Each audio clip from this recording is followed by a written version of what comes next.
Les invito a abrir sus Biblias al libro de Apocalipsis, capítulo 22. Capítulo 22. Esa es la última página en mi Biblia. Debe ser fácil encontrarlo. La última página en la Biblia. Veamos el broche de oro con el cual Dios termina su palabra. Apocalipsis, capítulo 22. Hoy estoy hablando sobre cómo estar seguro que la Biblia es la palabra de Dios. Ahora, vean cómo la Biblia concluye. Versículo 18. Yo testifico a todo aquel que oye las palabras de la profecía de este libro. Si alguno añadiere a estas cosas, Dios traerá sobre él las plagas que están escritas en este libro. Y si alguno quitare de las palabras del libro de esta profecía, Dios quitará su parte del libro de la vida, y de la santa ciudad, y de las cosas que están escritas en este libro. Ese libro, amigos, es la palabra de Dios, la Biblia. Y hoy quiero darles 5 razones por qué sé que la Biblia es la palabra de Dios. Y 5 razones para que sepan con certeza que la Biblia es la palabra de Dios.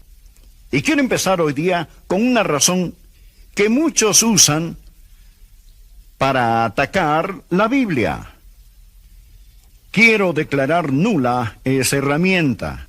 Creo que la Biblia es la palabra de Dios por su precisión científica. Por su precisión científica. Ahora, los ateos, los escépticos, los no creyentes o los liberales. Claro que en la Biblia hay errores científicos. Antes de decir eso, más vale que estén seguros de 2 cosas. Primero, que saben sobre ciencia.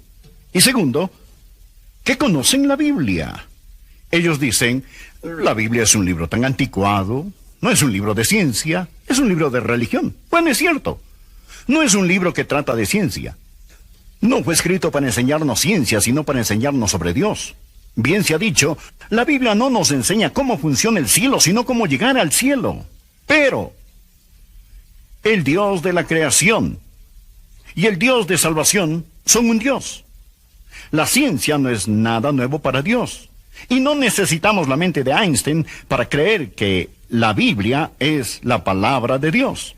Y es científicamente precisa. Claro que de vez en cuando la ciencia y la Biblia no concuerdan. Pero con el tiempo los científicos caerán en cuenta. Y no digo eso en broma. En 1861, una academia francesa de ciencia imprimió un pequeño folleto. Y en el folleto habían 51 hechos científicos indiscutibles que comprobaban que la Biblia estaba equivocada. 51 hechos, lo imprimieron, la Biblia estaba en problemas. Eso fue hace unos 130 años. Hoy en día, ningún científico respetable cree alguno de esos tales hechos. Es así que la Biblia de ayer no concordaba, pero la Biblia de hoy, sí. Con el tiempo caerán en cuenta. Si la Biblia no ha cambiado, es la ciencia quien se está acercando más a la palabra de Dios. Hay hechos científicos que aceptamos sin cuestionarlos. Por ejemplo, el mundo en que vivimos, la cosmología de nuestro mundo, lo tomamos por dado. Que la Tierra flota en el espacio.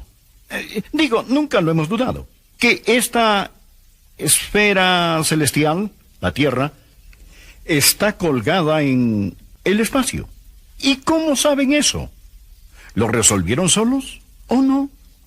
Están dependiendo en el conocimiento de otra gente.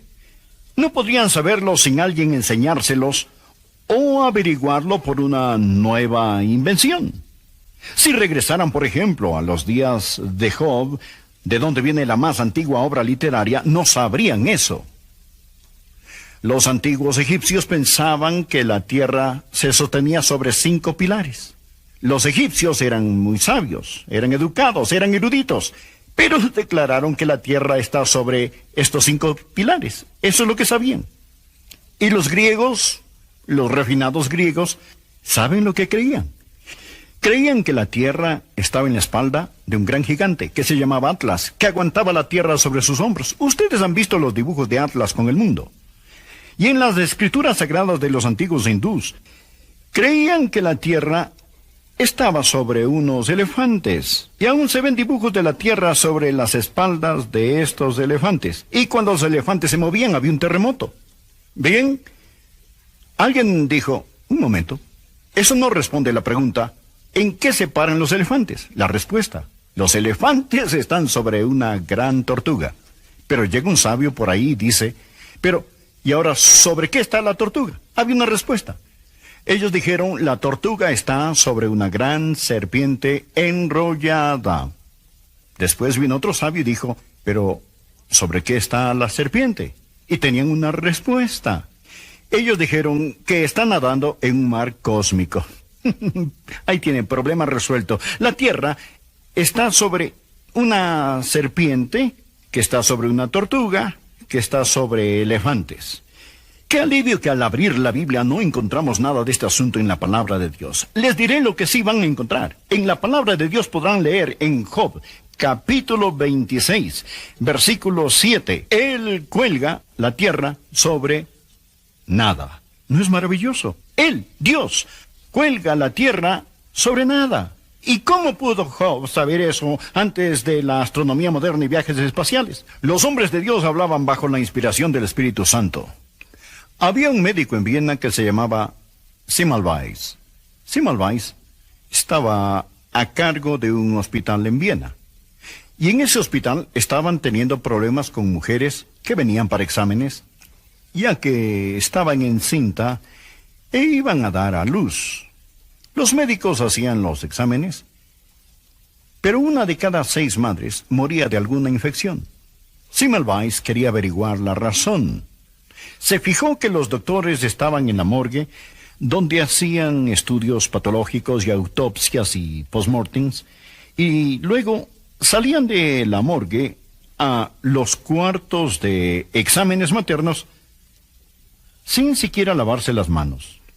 Después de tocar esos cuerpos y cadáveres, iban y examinaban el área de la pelvis y lo infectaban. Semmelweis dijo, algo aquí está mal. Hay una conexión. Desde ahora deben lavarse las manos al salir de la morgue. ¡Ay, cómo se quejaron! Nos va a quitar el tiempo. Es muy difícil, pero se lavaron las manos. Y luego el índice de muerte bajó.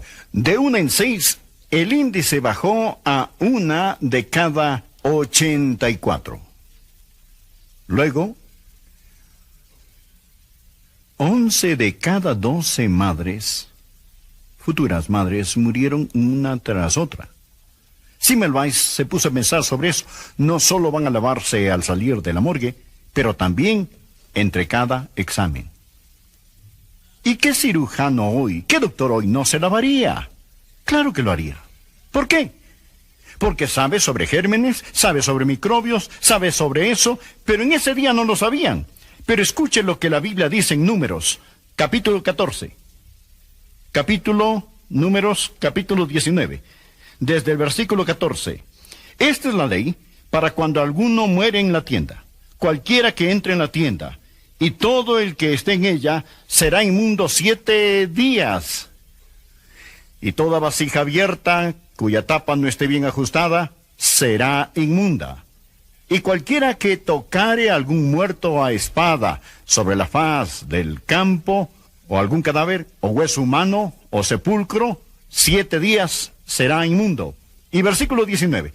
Y cuando lo haya purificado al día 7, él lavará luego sus vestidos, y asimismo se lavará con agua y será limpio a la noche. ¿Ven lo que Dios está diciendo? Hay agua limpia, tiempo de cuarentena, aislamiento, el cambio de ropa, tiempo para que la bacteria pueda morir. ¿Por qué?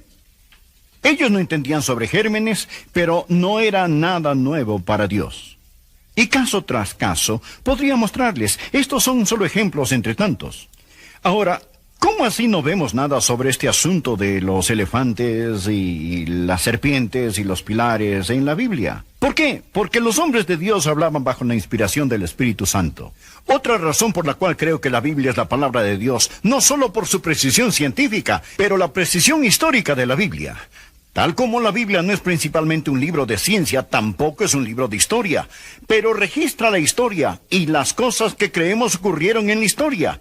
Gracias a Dios por la precisión histórica de la Biblia. ¿Se acuerdan del relato de la escritura en la pared que se encuentra en el libro de Daniel? ¿Conocen la historia? Belsasar está en un banquete con 1000 de sus príncipes. De repente, en la pared, en el enlucido de la pared, aparecen los dedos de una mano sin brazo. Y está escribiendo en la pared.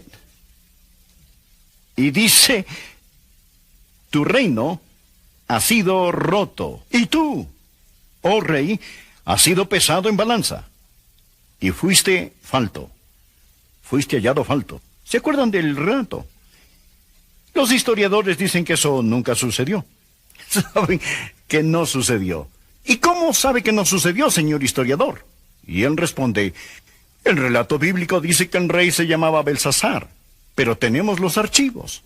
Tenemos los archivos babilónicos. Y los archivos dicen que el último rey de Babilonia no era Belsasar, era un hombre llamado Nabinitio. La Biblia está equivocada. Nada indica que hubo un rey llamado Belsasar. Pero los arqueólogos continúan con su trabajo y un día descubren una tableta de arcilla, un cilindro. Y adivinen qué nombre estaba ahí. Belsasar. Bueno, el historiador tenía razón al decir que Nabinitio era el último rey. Pero la Biblia tenía razón al decir que Belsasar era el último rey. ¿Por qué? Porque ambos fueron reyes. Nabinitio era el padre, Belsasar era el hijo. Pronto se encontró evidencia que mostraba que ambos co-reinaban juntos. Nabinitio viajaba, Belsasar se preocupaba del reino. Ahora, supongamos que no se haya encontrado esa tableta. ¿Cambiaría en algo la veracidad de la Biblia? Claro que no. Dejen que Dios sea veraz y cada hombre un mentiroso. El que hayan o no encontrado la tableta no cambiaría la verdad de la palabra de Dios. Claro que esto nos ayuda a entender en Daniel capítulo 5 un pasaje significativo donde Belsasar le dice a Daniel, si puedes leer esta escritura, serás el tercer señor en el reino. ¿Lo ven?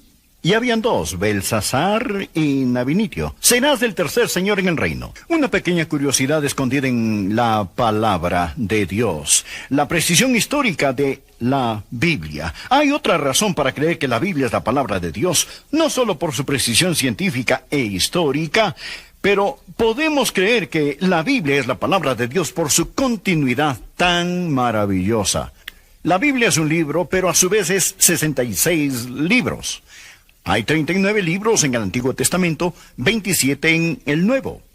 Fueron escritos por un mínimo de 40 diferentes autores en un período de unos 1600 años. Fueron escritos en 13 distintos países en 3 diferentes continentes.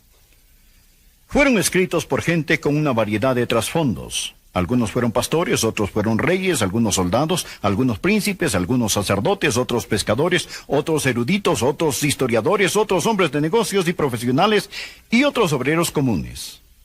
Ellos escribieron este libro sobre una variedad de temas desde diferentes puntos de vista, en por lo menos 3 diferentes idiomas.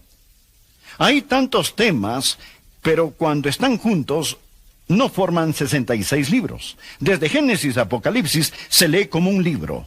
La Biblia tiene increíble continuidad. Ahora, la Biblia tiene un solo tema, la salvación. La Biblia tiene un héroe, su nombre es Jesús, un canalla. Él es el diablo. Un propósito, glorificar a Dios. Jesús dijo, la escritura no puede ser quebrantada, ni una jota ni una tilde pasará de la ley hasta que todo se haya cumplido. ¿Cómo sucedió? ¿Cómo se escribió la Biblia sin inspiración divina? Absolutamente imposible. El doctor Tarrey da este ejemplo.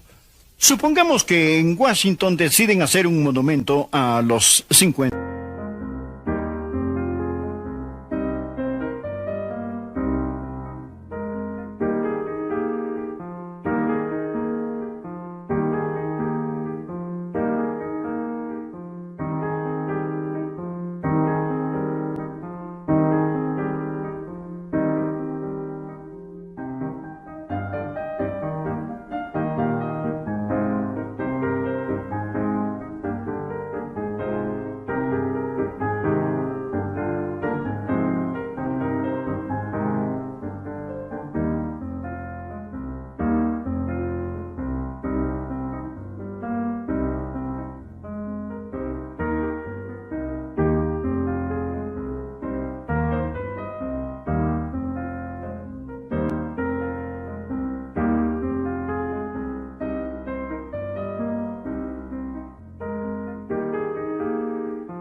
estados.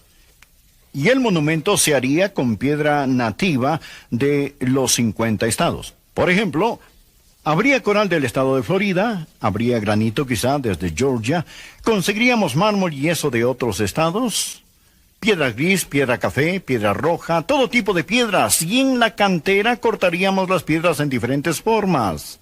Algunas cuadradas, otras rectangulares, otras en forma de pirámide, algunas como cilindros, otras en trapecios y otras en formas que no tienen ningún nombre, todas cortadas en la cantera. Unas grandes, otras pequeñas, diferentes colores de piedras. Supongamos que las transportamos a la capital de la nación, los trabajadores las descargan y todas las piedras encajan perfectamente. Ni una piedra de más, ni una piedra de menos. No hay que cortar ninguna y no hay que añadir pedazos. Todas caben juntas, todas encajan. Y al terminar, hay un hermoso, bello, perfecto y simétrico templo. Y ahora, pensándolo bien, ¿dirían que esto ocurrió al azar? Claro que no. Sería completamente imposible. La única respuesta es que había un arquitecto que diseñó todo y mandó las especificaciones a la cantera, ¿verdad? No hay que ser un genio para reconocer eso. Entonces, ¿cómo podemos explicar la Biblia? ¿Cómo explicamos la continuidad de la Biblia, aparte de la inspiración divina? Esa es la razón por la cual creemos que la Biblia es la palabra de Dios. Aquí hay otra razón por la cual creemos que la Biblia es la palabra de Dios. Y es las profecías cumplidas de la Biblia. ¿Sabían que la Biblia es el único libro en el mundo con profecías precisas? Lean lo que los astrólogos y magos dicen en los periódicos y muéranse de risa si quieren. Pero al leer la Biblia y las profecías de la Biblia es para quedarse admirado. Y el tema de profecía es tan grande que ni siquiera puede empezar a tocarlo. Sería como vaciar el océano con una tacita. Hablemos de las profecías que tratan sobre el personaje principal de la Biblia, Jesús. Hay más de 300 profecías específicas sobre Jesucristo en el Antiguo Testamento que han sido cumplidas en el Nuevo Testamento. Ya están cumplidas. El decir que éstas se han cumplido al azar es una imposibilidad astronómica, como las estadísticas lo dicen. Jesús infinitamente cumplió las profecías. ¿Saben lo que dicen los escépticos? Que él era un estudiante del Antiguo Testamento y lo arregló todo para poder cumplir esas profecías. Ya todo estaba arreglado. Saben, en un sentido tienen razón. Claro que lo arregló. Arregló donde iba a nacer mucho antes de nacer. Amén. Y en el libro de Miqueas dice, él nacerá en Belén. Y fue él quien arregló dónde iba a nacer de una virgen. Jesús hizo los arreglos para que el profeta Isaías escribiera un sinnúmero de detalles sobre el Señor Jesús siglos antes de que naciera. 750 años antes de que naciera. Fue Jesús quien inspiró al salmista a escribir sobre la muerte por crucifixión en el Salmo 22, cuando la crucifixión ni siquiera se conocía como forma de castigo, y luego hizo que el gobierno romano lo crucificara sobre esa cruz. Arregló todo para que lo enterraran en la tumba de un hombre rico, e hizo que Judas lo traicionara a cambio de 30 piezas de plata, como fue profetizado. Y aquí viene lo más maravilloso. Él planeó resucitar de los muertos y salir de la tumba al tercer día. ¡Aleluya! Así lo planeó, por supuesto. Que 500 lo vieran y quedaran tan convencidos de su resurrección que pagarían por esa verdad con sus vidas, sin esperanza de ganancia material o física, porque ya no temían a la muerte. El hombre puede vivir por una mentira, pero nadie muere por una mentira. Pero esta gente sabía que no era mentira, conocían a Jesús. No morirían voluntaria o conscientemente por una mentira. Hay quienes mueren por una mentira pensando que es verdad, pero ellos estaban convencidos que Jesucristo había salido de la tumba.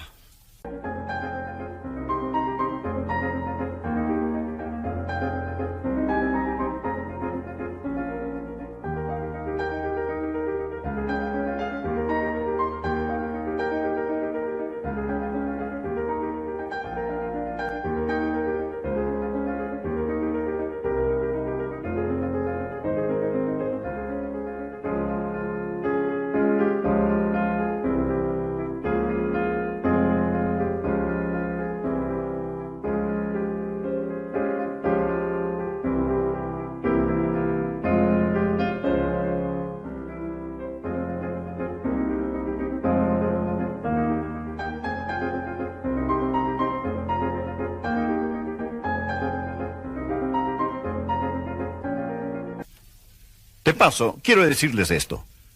Aunque él lo planeó, la mayoría de estas profecías no se cumplieron por sus amigos, sino por sus enemigos. Los que tenían todas las razones para que no se cumplieran las profecías. Y no fueron cumplidas por una persona. Fueron cumplidas por mucha gente. No solo una profecía, muchas profecías. ¿Cómo se explica eso? No hay nada que explique el cumplimiento de estas profecías aparte de la inspiración divina. Digan amén.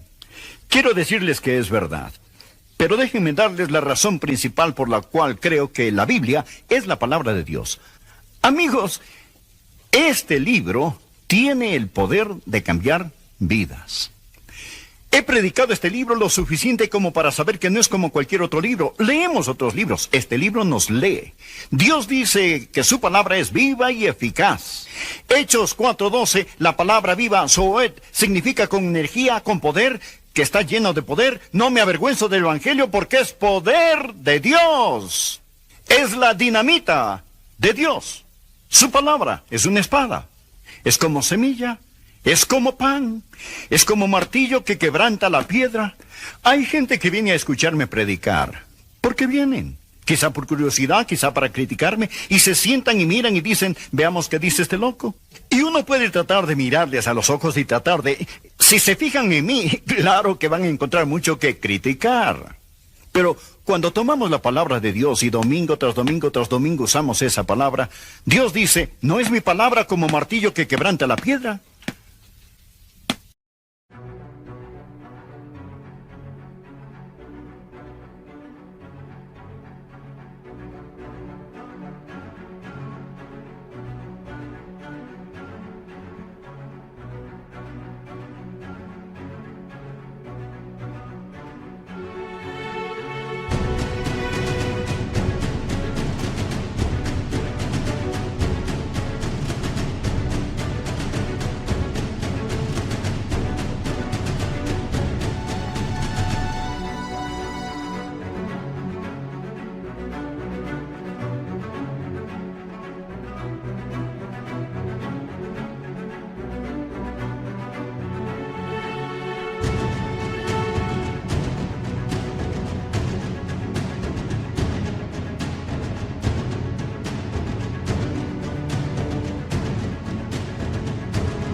La piedra más dura se romperá. Lo he visto tantas veces. Lo he predicado lo suficiente como para saber que tiene poder. ¿Qué clase de poder? Es salvación para el pecador. No se puede salvar o salvar a alguien más sin la palabra de Dios. Hemos nacido de nuevo, no de simiente corruptible, sino de incorruptible por la palabra de Dios. Es salvación para el pecador. El Evangelio es dinamita de Dios que salva. No solo salvación para el pecador, sino santificación para el santo. ¿Saben lo que me impulsa adelante? No lo que siento. Lo que sé. Jesús dijo, santifícalos en tu verdad, tu palabra es verdad. Nunca van a crecer, nunca van a ser fuertes hasta que se alimenten de la palabra de Dios. Desead como niños recién nacidos la leche espiritual para que por ella crezcáis. Y algo más sobre la palabra, es suficiente para el doliente. Yo he visto gente en dolor. No se puede ser pastor los años que yo he sido sin ver a gente en tormento, en tribulación, en dolor y en agonía. Pero los he visto ir a la palabra de Dios y encontrar consuelo que no encontrarían en ningún otro lugar y de ninguna otra manera. Al cruzar las aguas frías de la muerte, descansaron sus cabezas sobre la palabra de Dios y se han sostenido fuertemente a ella cuando necesitaban ayuda y fortaleza, porque hay poder en la palabra de Dios y en las promesas de la palabra de Dios. Y les diré una cosa más. Es satisfacción para el erudito. Uno puede estudiar la Biblia y estudiarla y nunca llegar a sus límites. Nunca llegarán a sus cimas más altas. Nunca podrán comprender a fondo las grandes verdades de la Biblia. Es una fuente continua, es un mar sin fondo, es una cima soleada que nunca van a alcanzar. Y todos quienes han estudiado la Biblia jamás podrán decir que entienden todo lo que hay en este libro bendito. ¿Quién enseñó al Espíritu de Jehová o le aconsejó enseñándole? O simplemente estoy parado en la orilla de la palabra de Dios. Hay tanto que comprender, tanto que aprender. Alguien dijo sobre la Biblia que es tan profunda que eruditos pudieran nadar y nunca tocar el fondo, pero tan maravillosa que un niño pudiera acercarse a tomar agua sin temor de ahogarse. Esa es la preciosa y santa palabra, la palabra de Dios.